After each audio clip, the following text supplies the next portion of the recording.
to see you, Senator. Okay, you serve on the Armed Services Committee.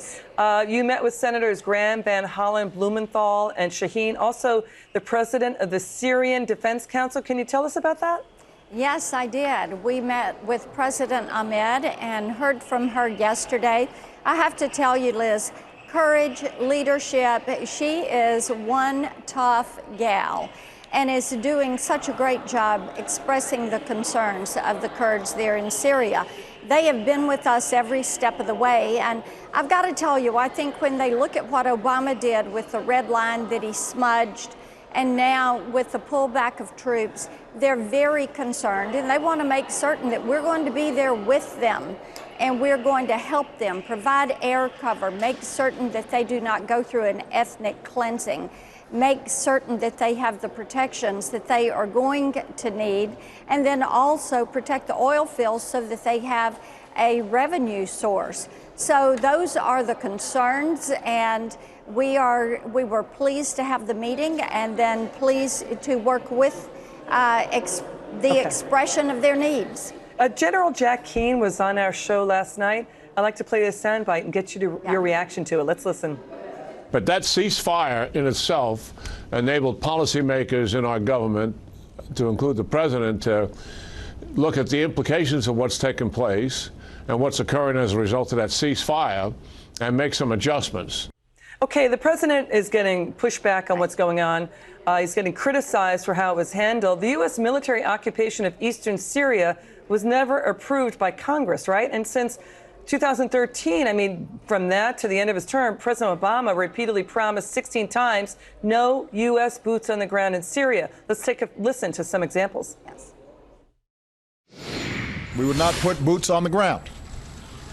Instead, our action would be designed to be limited in duration and scope. To the situation on the ground in Syria,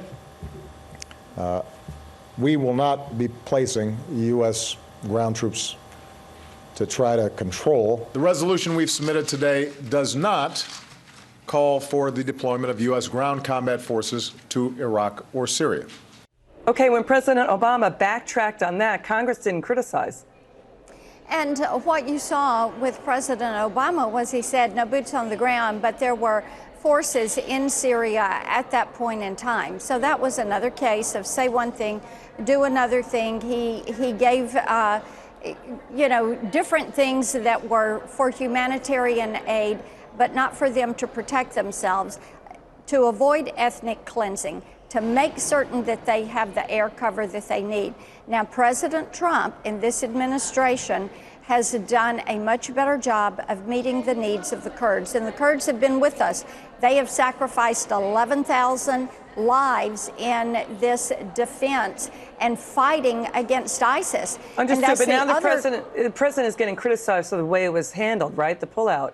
But here's the other thing, Senator. Yeah. I hear what you're saying. House Democrats are attacking President Trump's pullback as benefiting even Russia. But remember this, a 2016 Washington Post headline reads, Obama proposes new military partnership with Russia and Syria. Talked about using forces with the U.S. and Russian air forces to coordinate an expanded bombing campaign. So, still there's the back and forth and this kind of stories There is a lot of back right? and forth, but we have to make certain that ISIS does not reform, that they do not go back into other countries, they don't go into the European countries, that they don't come back and attack us. The Kurds have been there. The SDF has been protecting these camps where these ISIS fighters are held. Yes, some have escaped. Some of these families have escaped, and they're going back into Syria, back into Iraq, back into other countries. And what we do not want to see happen is for ISIS to reform and then come back and attack us, attack our men and women in uniform, attack our allies.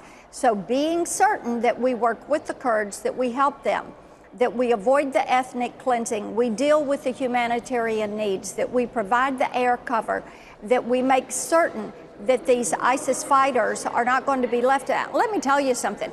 I do not think the Russians and the Turks are going to try to keep these ISIS fighters in these prisons and encampments. And we know that the Kurds are going to work hard to keep them there And this is one of the reasons they need these items from us. And President Ahmed was very specific about that yesterday. Senator Marsha Blackburn, great to see you. Come back soon. Good to